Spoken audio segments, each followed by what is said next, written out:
بارگاہ رسالت معاب صلی اللہ تعالی علیہ وسلم میں درود پاک کا ہدیہ پیش کریں۔ اللہم صلی علی سیدنا و مولانا محمد معدن الجود والکرم وآلہ واصحابہ الکرام وابنہ الکریم وبارک وسلم صلاة دائمتا سرمدا ابدا۔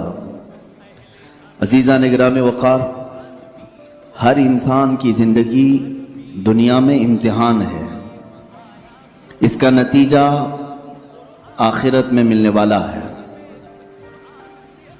اور ہمارے امتحانات جو شروع ہوتے ہیں بلوغیت کے بعد، مرد ہو یا عورت بالغ ہونے کے بعد وہ امتحان کے میدان میں قدم رکھ چکے ہیں، اور ہماری جوانی اور ہمارا بڑھاپا اللہ نے اگر دیا ہے تو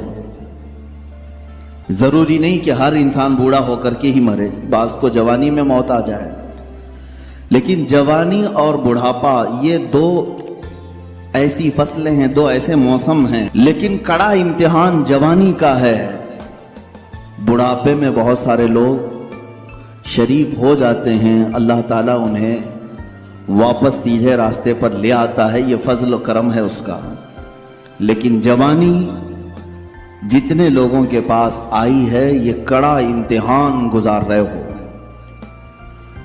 اسی زندگی میں بہت ساری نئی چیزیں تمہارے ہاں آتی ہیں جو نہ بچپنے میں ہوتی ہیں نہ بڑھاپے میں ہوتی ہیں۔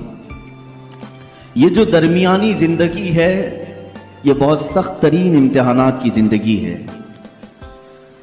اور جب میں آپ سے یہ کہہ رہا ہوں کہ ہر انسان امتحان سے گزرتا ہے تو اللہ کے نبیوں کا امتحان سب سے اعلیٰ ہوتا ہے، وہ اتنی ہی مشقتوں اور محنتوں اور مصیبتوں سے گزارے جاتے ہیں۔ آج مجھے عرض کرنا ہے، رسول کریم صلی اللہ تعالی علیہ وسلم کی میلاد مصطفیٰ کی مناسبت سے جو محافل ہم نے منعقد کی ہیں، اللہ کے نبی صلی اللہ تعالی علیہ وسلم کن کن امتحانات میں اتارے گئے، حضور پاک صلی اللہ تعالی علیہ وسلم کون کون سے امتحانات سے گزارے گئے، اور ہر امتحان میں آپ ثابت قدم رہے۔